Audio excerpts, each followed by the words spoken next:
우리 기독교 신앙에서 성도들이 참 믿기 어려운 교리, 가장 믿기 어려운 교리가 예수님께서 죽었다가 다시 살아나셨다는 부활 신앙이라는 거예요. 오늘 함께 예배하는 여러분 중에도 이 부활절 예배를 우리가 드리고 있고, 또는 우리 호산나 찬양처럼 예수 부활하셨다고 찬양을 부르고는 있지만, 정말로 죽었다가 다시 살아나셨다? 부활, 믿어지지 않는 그런 분들도 적잖이 있을 겁니다. 실망하지 마시고 여러분 자책하지 마시기 바랍니다. 왜냐하면 여러분만 믿겨지지 않는 게 아니고, 우리 마태마가 누가 요한복음서를 보게 되면 안식 후 첫날 십자가에 죽임 당하고 바로 돌아왔던 그 안식 후 첫날 새벽, 예수님께 은혜를 크게 받았던 여인들, 오늘 특별히 요한복음은 막달라 마리아, 7 남편이 있었고 귀신이 들어 있었던, 어느 누구도 인간이라고 그렇게 대접해 주지 않았던 그 막달라 여인 마리아를 품어주셨고, 사람으로 대접해 주셨던 그 은혜가 너무 감사해서, 그래서 오늘 달려가죠. 자, 무덤에 가서 예수님의 장례를, 그 유대인의 장례법에 따라서 그 시신에 향료를 발라드릴 그런 마음으로 달려갔다가 부활의 소식을 듣게 되죠. 그리고 돌아와서 많은 제자들에게 예수님이 살아나셨다라고 전했을 때 제자들이 믿지를 않았다는 게 모든 복음서의 공통된 보도입니다. 심지어 누가복음에 보게 되면 엠마오로 가는 두 제자, 글로바와 또 다른 제자가 부활하신 예수님을 만났고, 처음엔 알아보지 못했지만 식사를 함께 나누는 중에 그분이 부활하신 예수님이라는 것을 알게 되었고, 그리고 식사를 마친 후에 불이 나게 달려가서 다른 제자들에게 우리가 부활하신 예수님과 함께 대화도 나눴고 식사도 했다고 그렇게 전했지만 제자들 아무도 믿지를 않았다는 게 복음서의 보도입니다. 바울이 나사렛 예수를 메시아라고 고백하는 이 신성모독을 앞장서는 기독교인들을 핍박했죠. 초대교회의 핍박자였던 바울이 다메섹에서 박해를 하는 활동하는 중에 부활하신 예수님을 만납니다. 사울아 사울아, 내가 왜 나를 핍박하느냐? 누구시니까? 내가 핍박하는 예수다. 그렇게 해서 부활하신 주님을 만나고, 그가 눈의 비늘, 자기의 생각과 사상과 신앙과 신학의 비늘을 떼어내고 이제 모든 자기의 그동안의 기득권을 다 배설물로 여기고 이방인의 사도가 됐어요. 그리고 그리스도의, 바울이 전했던 복음은 그리스도의 십자가와 부활입니다. 역사적 예수가 아니에요. 나를 다메섹에서 이렇게 새로운 복음을 알게 했던 그리스도의 십자가와 부활을 전합니다. 많은 사람들이 바울의 그 능수능란한 신학적 권면과 복음 선포로 예수를 믿게 됐어요. 교회가 세워졌어요.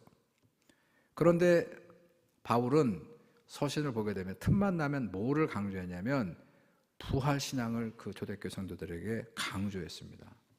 부활신앙.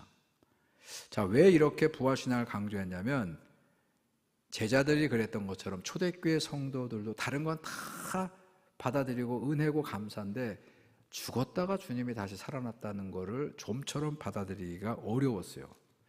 자, 그래서 강조해서 부활신앙을 바울 사도가 교회에 가르쳤는데, 자, 고린도전서 15장 14절을 보게 되면 이렇게까지 강조합니다. 부활을. 그리스도께서 다시 살아나지 못하셨으면 우리가 전파하는 것이 뭐라고요? 헛된 일입니다. 바울은 지금 자기의 모든 기득권을 다 버리고, 우리가 그렇게 되고 싶은 이제 바울 조금만 더 가면 그러면 대제사장직까지도 올라갈 수 있는 그런 기득권이 그에게 가말리알의 출신이에요. 거기에서 수제자거든요. 그런데 그 모든 것들을 버리고 지금 복음 전파하는 내가 헛짓을 하고 있는 겁니다. 그렇게 얘기하는 거예요.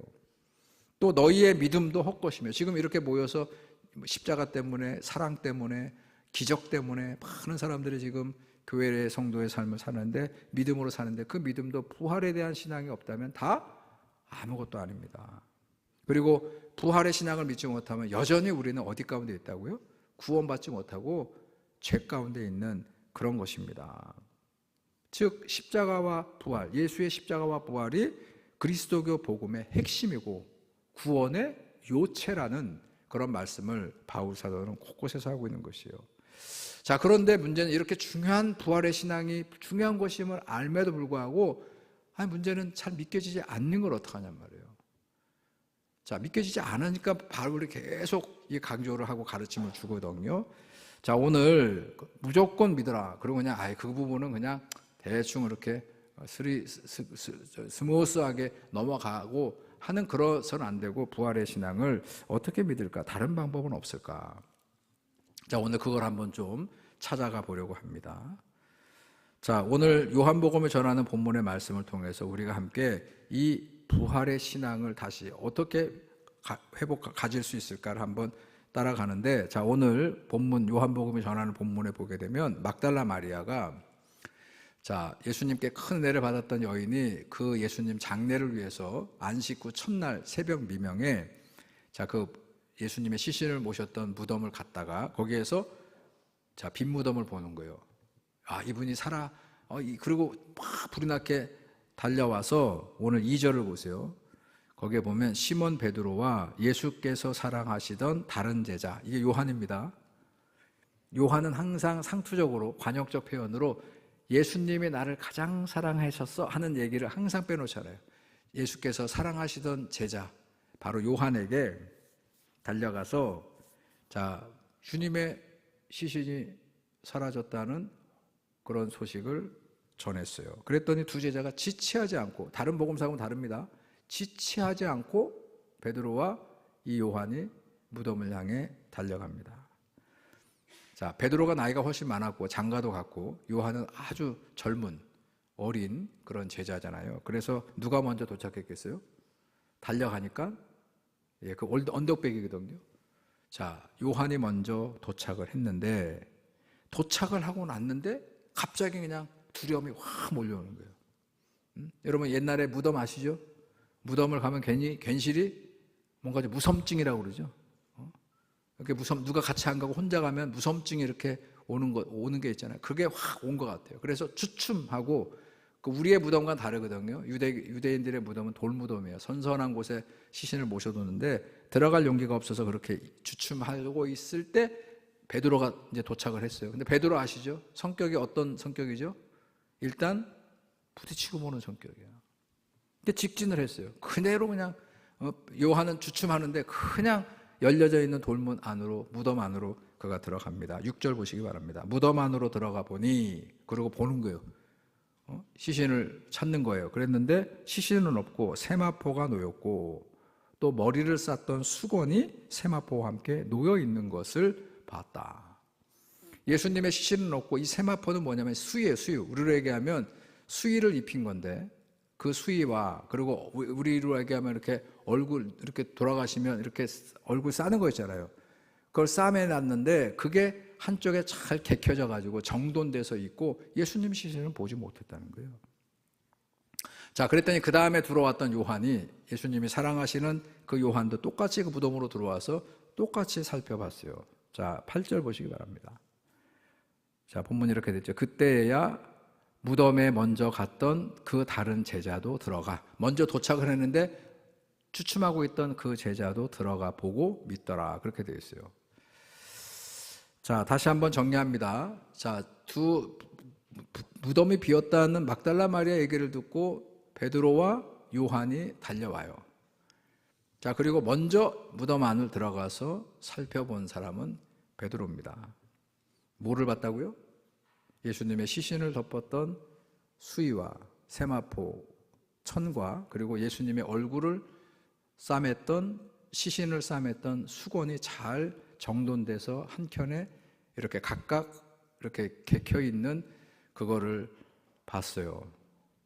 자, 요한도 똑같이 나중이지만 들어와 가지고 그 무덤 안에서 본 것이라고는 베드로가 봤던 것과 똑같이 잘 정돈된 수의와 수건을 봤다. 그런데 이 두 제자가 똑같은 상황에 똑같은 것을 봤는데 차이가 있습니다. 자, 오늘 본문에 있어요. 그 차이는 어떤 차이가 있느냐? 베드로는 그냥 수의와 수건을 본 것으로 일단 본문상은 그냥 그걸로 끝났어요. 아무런 반응이 없습니다. 멍하니 있었겠죠. 아무런 반응이 없습니다. 그런데 똑같은 상황에서 똑같은 수의와 수건을 본 요한은 좀 달라요. 자, 오늘 본문의 8절을 보면, 자, 8절 어떻게 됐죠? 끝에 요한이 보고 믿더라. 자, 원어를 보게 되면 당연히 이때 이 초대교회 공동체에 믿었다라고 하는 것은 신앙 고백이에요. 자, 뭐를 믿었다는 것입니까? 예수께서 부활하셨다는 것을 요한은 믿었다는 것이에요. 자, 과연 둘은 뭐가 달랐을까요? 똑같은 상황에서 똑같은 것을 본 이 시몬 베드로와 요한은 과연 뭐가 달랐기 때문에 베드로는 보고 끝났어요. 아, 신이 사라졌나 보다. 우리하고 비슷해. 그런데 요한은 똑같은 것을 보고 뭐라고요? 예수님이 부활하셨구나 라는 것을 믿었다는 것입니다. 왜 그랬을까요? 이걸 한번 찾아가 보려고 합니다. 자, 이게 지금 요한복음이거든요. 이 상황은 마태마가 누가 공관복음서에는 없어요. 요한복음에만 나오는 예수님 빈무덤과 관련되어 있는 에피소드인데, 근데 오늘 본문에도 나오고 있습니다만 당시에 이 부활을 믿지 못하는, 특별히 공동체 밖에 있던 사람들, 그러니까 예수를 그리스도라고 믿지 않는 오히려 예수님과 초대교회를 그 의심의 눈초리를 보고 마뜩하지 않게 생각했던 많은 사람들은 어떻게 생각하냐면 이게 뭔가 이렇게 이게 사기성이 있다. 사기성이 있다고 보는 거예요. 자, 초대교회 원시교회라고 하거든요. 이 초대교회가 예수님이 막 부활의 소문으로 베드로부터 해가지고 막 이제 창궐해 갈 때, 그때 그 부활 교회를 의심의 눈초리를 보고 인정하고 싶지 않은 많은 사람들이 했던 추측은 뭐냐면, 무슨 사람이 죽었다 살아날 수 있어? 저들이 하는 말은 다 거짓말이고 아마도 이렇겠지, 시신을 갖다 숨겼겠지 저놈들이. 이게 굉장히 많은 보편적인 생각이에요. 저 제자들이 뭔가에 홀려가지고 그 시신을 훔쳤거나 아니면 또 이런 생각도 합니다. 죽은 줄 알았는데 십자가에서 그 모진 그 매를 맞고 그 고난을 받고 죽은 줄 알았는데 실질적으로는 숨이 완전히 끊어지지 않는 그런 코마 상태, 아주 기절 상태에 있었어요. 죽은 것과 같이 그런 어려움에 있다가 그 시신을 선선한 무덤에 옮겨놨더니 그가 기력을 회복해서 살아났고, 그때 아마 이 제자들이 와서 그 예수님을 어딘가로 빼돌렸을 것이다. 그리고 그분이 부활했다. 이렇게 얘기하는 게 이게 그 당시의 여론이었다는 거예요. 오늘 지금 1세기가 다 돼서 기록한 요한복음의 이 상황의 요한 사도는 그 모든 정황을 알고 있죠. 그리고 그거를 지금 반박하는 것입니다. 만약에 죽은 것이 아니고 기절한 상태, 아주 심각하게 기절한 상태에 있다가 그리고 살아라 이렇게 빠져나갔다? 그러면 요한이 생각하는 거예요. 당시에 십자가 처형을 담당했던 로마의 군인들은 전문가들이에요. 우리 군대를 다 가보셔서 알겠습니다. 군대 가면 전부 다 자기의 보직을 받죠. 그 보직을 받고 병영생, 이제 군 생활을 하다 보면 전문가가 돼요. 이제 한 1년, 2년, 우리 이제 뭐 계급이 올라가서 아시잖아요. 우리 병장이 대장보다 높은 전문가들이 되는 거예요. 자, 그런데 그 십자가 처형을 했었던 로마의 군인들이, 당시 십자가에 집행을 했던 군인들이 그 죄수가 끌어내려가지고 기절한 것과 죽은 것을 구분하지 못한다? 이건 있을 수 없는 일이라는 거예요. 그러니까 여론의 얘기는 뭐 의심은 할 수 있지만 그거는 가능성이 있다는 게 없다는 거예요. 절대로 일어날 수 없는 불가능한 일이다. 이거를 요한은 얘기하고 있는 것이에요. 만에 하나 100번을 양보해가지고 군인들이 실수를 했다 손 쳐요. 아니면 예수님의 생명력이 끈질겨가지고 그래 여론 얘기하는 것처럼 그렇게 했는데 근데 그게 말이 돼? 그 혹독한 고문을 받았는데 살이 다 패이고 뼈가 다 보이는 그런 채찍형을 맞았고 그리고 하루 온종일 십자가에 달려 있었고 온몸에 수분은 피로 다 빠져나갔고 그 다음에 마지막에 칼로 옆구리를 찔렀잖아요. 그 피를 흘리고 그리고 오랫동안 그 십자가에 달려 있다가 내려놨는데 그 짧은 시간에 회복이 됐다? 그리고 또 하나는 당시에 십자가 처형을 받은 제수의 시신은 3일 동안 지키게 돼 있어요. 그 무덤을 로마의 군인들이 지키고 있었는데 그 군인들이 지키고 있었던 상황에서 무덤을 그것도 부상을 심각하게 입은 예수님이 빠져나갔다? 가능해요, 안 가능해요? 요한은 전혀 불가능한 일이라고 생각을 했다는 것이요.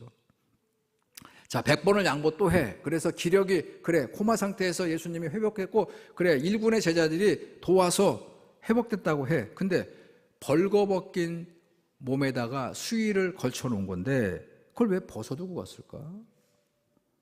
아니 지금 밖으로 나가려면 알몸으로 다닐 수 없잖아요. 그러면 없는 것도 어딘가 뭔가를 찾아 가리고 그러고 나갈 텐데 왜 수의를 걸치고 나가는 게 마땅한데 이것도 의문이고 또 하나는 수의를 벗어났다면 그냥 수의가 아니면 수건이 널브러져 있었다면 그것도 이해가 돼. 근데 어떻게 돼 있었다고요?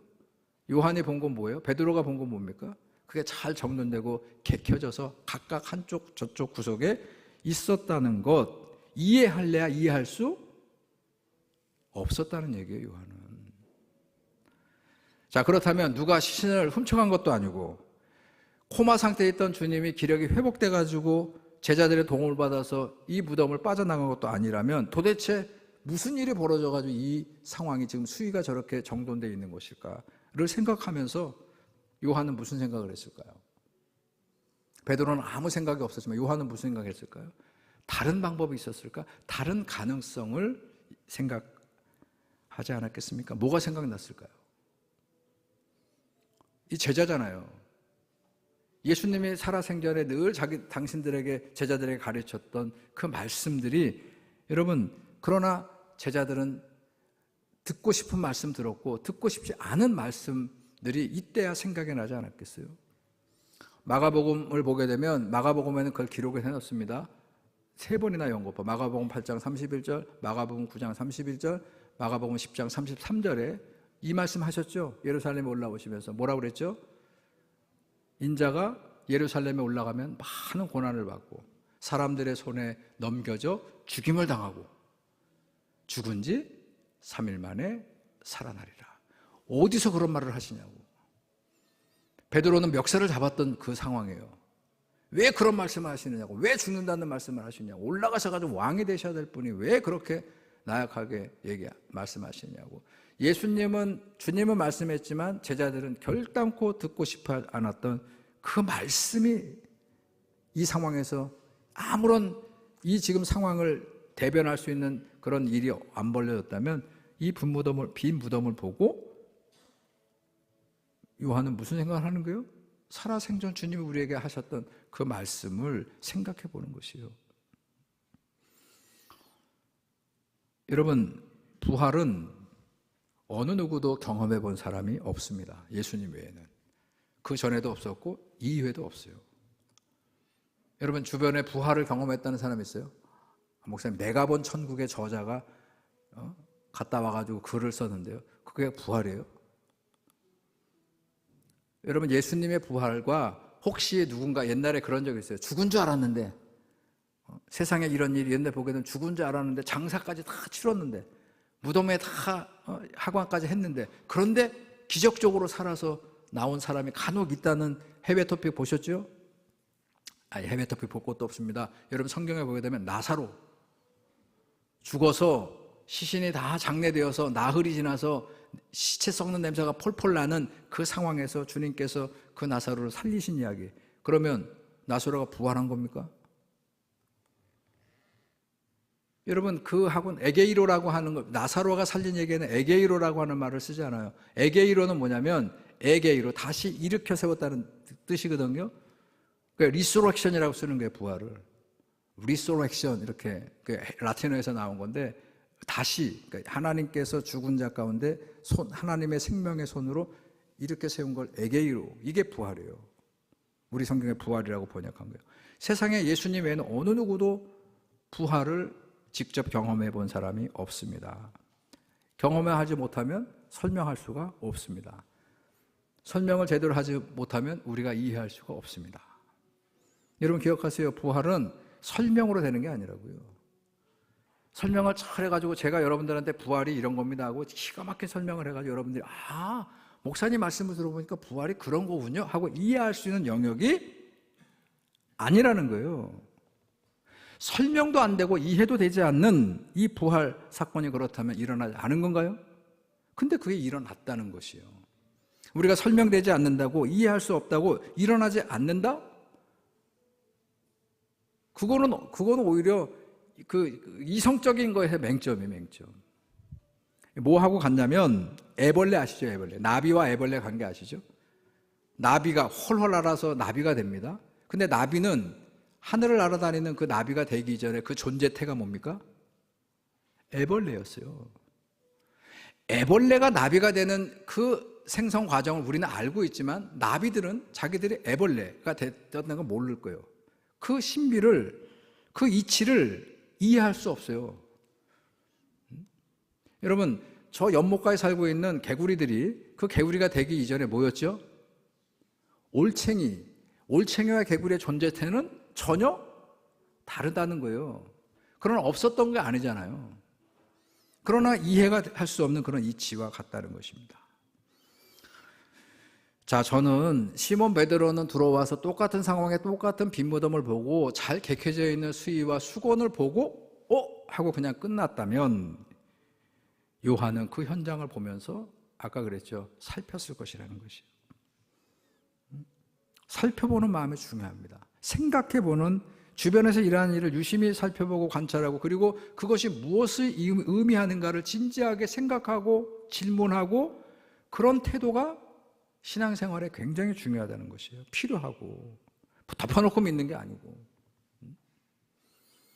주님이 사랑하셨던 제자 요한은 그 빈무덤에 들어와서 그 수의와 그거를 보면서 그 안목에 그걸 바탕으로 여러 생각들, 많은 초대교회 사람들이 의심하고 그리고 자기들 나름대로 논리적이라고 생각하는 모든 것들에 대해서 한번 생각을 해보고 그게 다 가능성이 불가능하다는 것을 알고 나서 정리가 되니까 뭐를 더듬는 거예요? 살아생전에 우리에게 주셨던 주님의 말씀을 더듬는 태도. 그래서 하나님의 그 말씀의 진리를 찾아가려고 했었던 그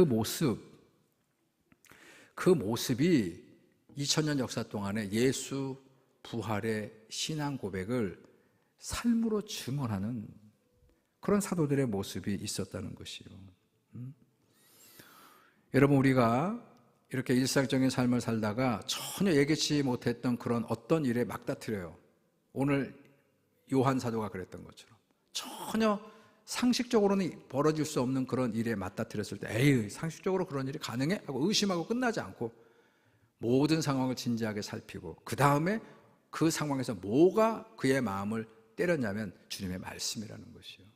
우리가 일상적인 일상의 삶을 살아가서 일상의 여성 같은 그런 삶을 살아갈 때는 그냥 말씀이 은혜롭고 그저 그때그때 상황에 따라서 그 말씀의 어떤 은혜, 능력을 조금 경험하고 그리고 내가 좀 외롭고 힘들고 아플 때 그 말씀이 나한테 큰 위안이 되고 누군가 지금 어려움을 겪고 있을 때 주님 말씀으로 이렇게 기도의 손을 잡아주면서 기도해 주면서 그 하나님 말씀을 시편의 말씀을 이렇게 묵상하고 하면서 그와 나와 함께 은혜 받는 그 정도가 아니라 그건 일상에 벌어지는 일이고 정말로 내 인생의 절체절명의 어떤 상황에 부닥쳤을 때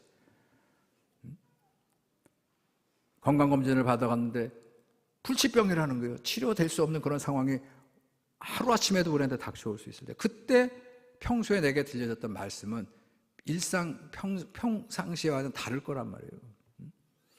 여러분, 우리가 살아가면서 그런 일이 없어야 되지만 지금도 막 산불이 나서 30여 명이 죽어가고 여러분, 우리도 뭐 교통사고로 막 사랑하는 가족이 갑자기 막 죽고 막 이런 일이 벌어지잖아요. 지금은 막 서울에 왜 그렇게 이거는 다 우리가 개발했던 것과 연관이 땅 꺼짐의 현상으로 오토바이 타고 가다가 그냥 땅에 푹 꽂아가지고 떨어졌는데 시신을 며칠 만에 살고, 이게 우리 아들 자식들이 될 수 있어요. 그런 절체절명의 어떤 인생의 위기가 닥쳐왔을 때, 그때 평소에는 깨닫지 못했던 그 하나님의 말씀이 나한테서 꽉 부딪히는, 그리고 그것이 나한테 그 어려운 절망의 상황에서 다시 소망과 희망을 갖게 하는 그런 말씀을 우리가 진지하게 생각해 봐야 된다.